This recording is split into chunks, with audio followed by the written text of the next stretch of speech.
கர்த்தரும் இரட்சகருமாகிய இயேசு கிறிஸ்துவின் நாமத்தினாலே யாவருக்கும் வாழ்த்தலை தெரிவித்துக் கொள்கிறேன். வெளிநாட்டிலே முகாமிட்டிருந்த ஒரு பிரெஞ்சு படை வீரர் சுகவீனப்பட்டு இறந்து விட்டார். அங்கேயே அவரை அடக்கம் செய்ய வேண்டும் என்று அருகில் உள்ள ஒரு தேவாலயத்தை அணுகி அங்குள்ள கல்லறை ஒன்றிலே அடக்கம் செய்வதற்கு அனுமதி கேட்டார்கள். அப்பொழுது அந்த தேவாலயத்தின் போதகர் சொன்னார், உலகளாவிய எங்கள் திருச்சபையில் ஏதாவது ஒன்றிலே அவர் உறுப்பினராக இருந்தாரா? அப்படி இருந்தால் நாங்கள் இடம் கொடுக்கிறோம். அப்பொழுது இவர்கள் யோசித்துவிட்டு, இல்லை, அவர் வேறொரு கிறிஸ்தவ பிரிவை சேர்ந்தவர் என்று சொல்லிவிட்டார்கள். அப்படியானால் கல்லறை தோட்டத்திலே இடம் கொடுக்க முடியாது. ஆனால் கல்லறை தோட்டத்துக்கு அருகிலே உள்ள ஒரு இடத்திலே நீங்கள் அவரை அடக்கம் செய்து கொள்ளுங்கள் என்று சொன்னார். உடனே இவர்களும் சரி என்று கல்லறை தோட்டத்துக்கு அடுத்ததாக இருந்த ஒரு இடத்திலே அவரை அடக்கம் செய்துவிட்டு அங்கே ஒரு ஆராதனை நடத்திவிட்டு தங்கள் முகாம்களுக்கு சென்று விட்டார்கள். 4-5 நாள் கழித்து மீண்டும் அவர்கள் தங்களுடைய நண்பருடைய கல்லறையை பார்க்க வந்தார்கள். கல்லறையை வைத்த இடமே தெரியவில்லை. என்னவென்று அந்த போதகரிடத்திலே விசாரித்தார்கள். அப்பொழுது அந்த போதகர் சொன்னார், அன்று நீங்கள் உங்கள் சகோதரனை இங்கே அடக்கம் செய்துவிட்டு போன பிறகு ஆண்டவர் என் உள்ளத்திலே பேசினார். என் உள்ளத்திலே அதிகமாய் பாதிக்கப்பட்டேன்.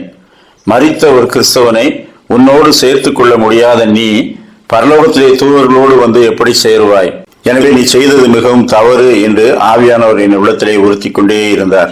அந்த இரவோடு இரவாக கல்லறை தோட்டத்தில் இருந்த அந்த வேலியை பிடுங்கி ஒரு 10 அடி தள்ளி வரும்படிக்கு அந்த வேலியை பொருத்தி விட்டேன். அதாவது தேவாலயத்தின் கல்லறை தோட்டத்தை நான் நீட்டிப்பு செய்து விட்டேன். அவர் மரித்த தன்னுடைய சகோதரர்களோடு இப்பொழுது இருக்கிறார். எனவே கல்லறை தோட்டத்துக்கு உள்ளே வந்து அவருடைய கல்லறையை பாருங்கள் என்று உள்ளே அழைத்து சென்றார்.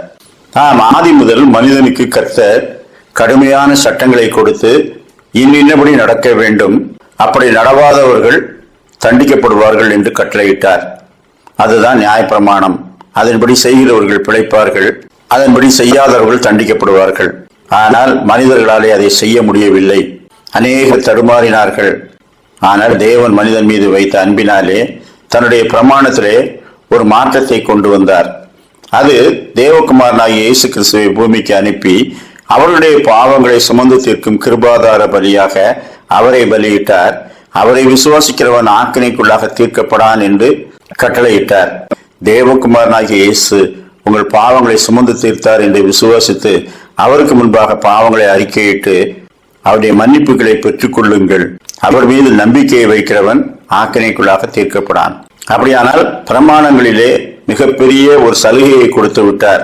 விசுவாசத்தினாலே நீதிமானாகும் ஒரு கிருபையை கொடுத்திருக்கின்றார். அப்படியானால் தேவகுமாரனை விசுவாசிக்கிற ஒவ்வொருவருக்கும் பாவ மன்னிப்பாகிய ரட்சிப்பு கொடுக்கப்பட்டிருக்கிறது. அவர்கள் பரலோகத்துக்கு போகும் பாக்கியத்தை பெற்றிருக்கின்றார்கள்.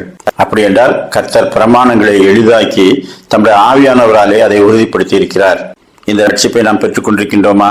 எபிரேயர் 8:9-10 எகிப்து தேசத்திலிருந்து கொண்டு வரும்படிக்கு அவர்களோடு பண்ணின அந்த உடன்படிக்கையிலே அவர்கள் நிலை நிற்கவில்லையே.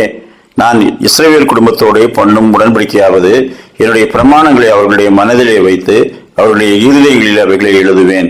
நான் அவர்கள் தேவனாய் இருப்பேன், அவர்களின் ஜனமாய் இருப்பார்கள். புதிதும் ஜீவனுமான மார்க்கத்தை தேவகுமாரனாகிய இயேசு கிறிஸ்துவின் மூலமாய் அவர் ஏற்படுத்தி இருக்கிறார். அவர் மூலமாய் கிடைக்கும் ரட்சிப்பை பெற்றுக்கொள்ள இன்றைக்கும் வாசல்கள் திறந்திருக்கிறது.